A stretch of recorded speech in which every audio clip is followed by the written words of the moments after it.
Dude, Pretty you're doing nervous. it.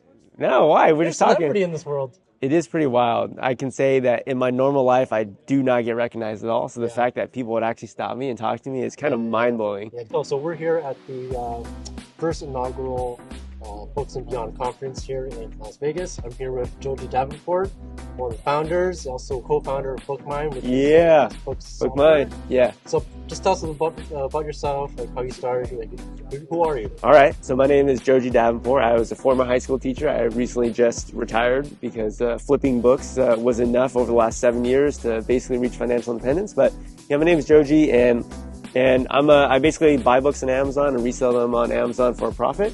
And the way that works is, like, on Amazon, there's 100 million books that at any given time can be so undervalued that it makes sense to buy them and actually resell them. And so that's called online book arbitrage, this process of buying it directly from Amazon, shipping it to a prep center, which then opens the package, inspects the book, puts a label on it, and then ships it off to an Amazon warehouse.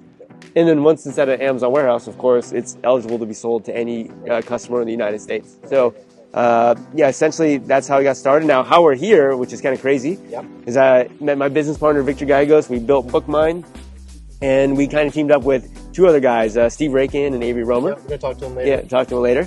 And together we said, you know what? There's no conference for booksellers specifically. And so even though there's tons of ways that you can monetize books, whether that's online book arbitrage, thrifting, bulk books, eBay to Amazon, whatnot, there's no place for those people to come together.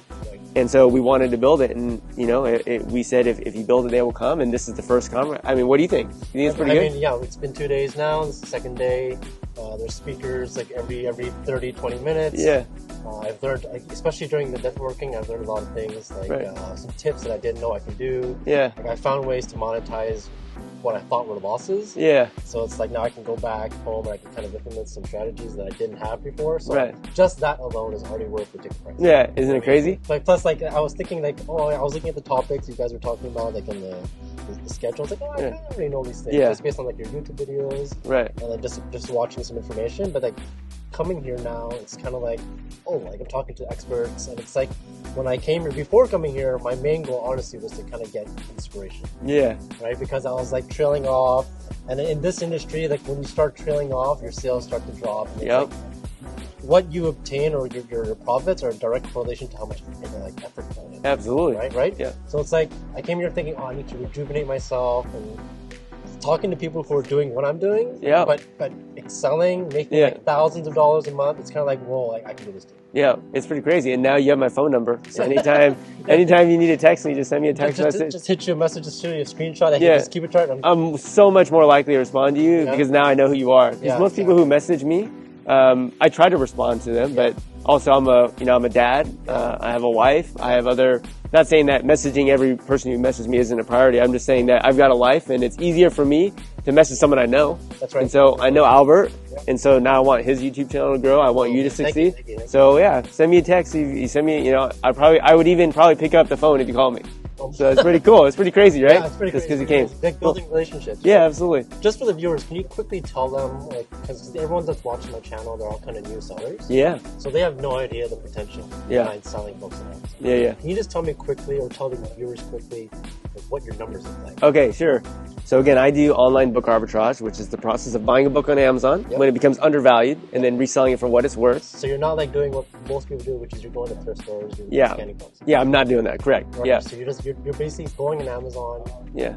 Through different data points or research, and you're buying a book that is right now cheaper and then selling it for what it's actually what it's worth, right? And I would say online book arbitrage is the next step above thrifting.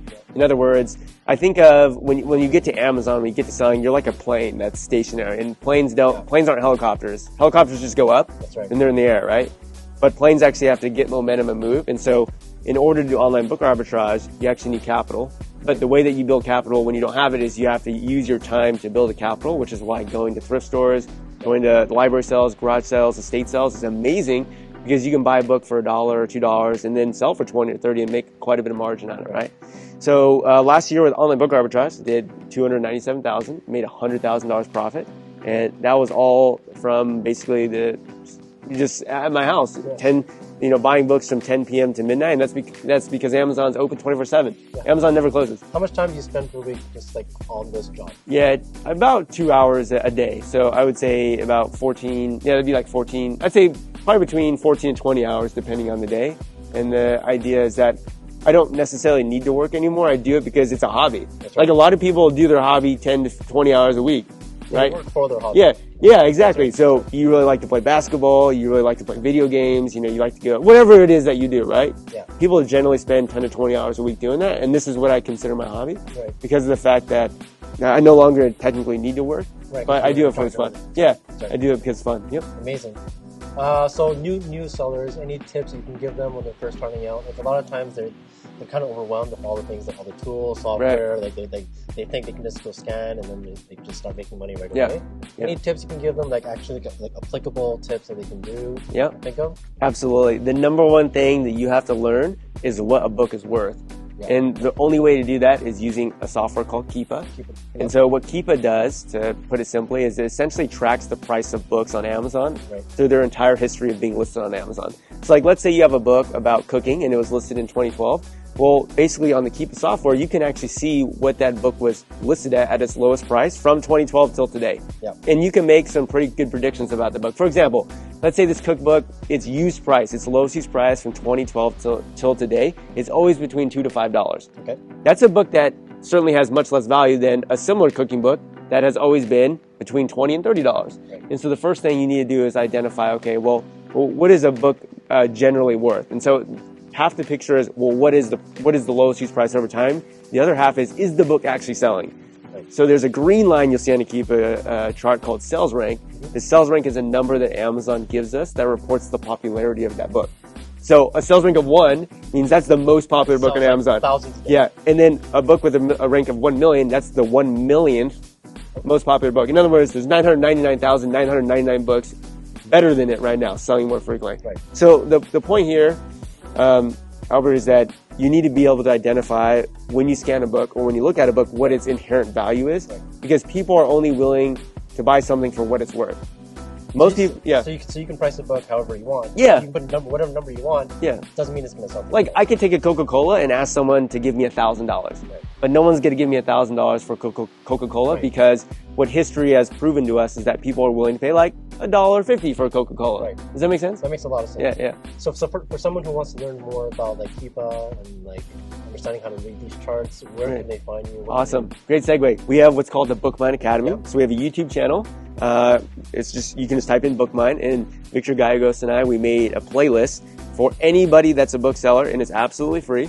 And the reason for that is, even though we have a software, and at the end of the day we want you to use our software, it's like, it wouldn't make sense for me to sell you golf clubs if you don't know how to golf, right? Because you wouldn't be able to use the golf clubs. Sure. You wouldn't be able to use Bookmine now if you don't understand how to value a book. You don't understand whether or not a book you're looking at is profitable or not profitable. Right. And so what we do at the Bookmine Academy is we give you, I think it's up to 25 videos in a row, maybe 4 or 5 hours of content where you can easily dive in and learn about the value of books and how to become a bookseller. And I would not feel bad charging $1,000 for that if I weren't giving it away for free, because I know that you could use that information to make way more money than that. That's how I know it has value, is because you use that as a foundation to build a house on. You wouldn't build a house without a foundation. Right. And so that's what I would do, is go to the Bookmine Academy. So do you think Bookmine Academy is the best start place to learn how to use Keepa, or would you suggest something else? No, I mean, I certainly on my own YouTube channel, Joji Davenport, just my name. You can link it somewhere. Yeah, that would be great. I certainly have Keepa tutorial videos,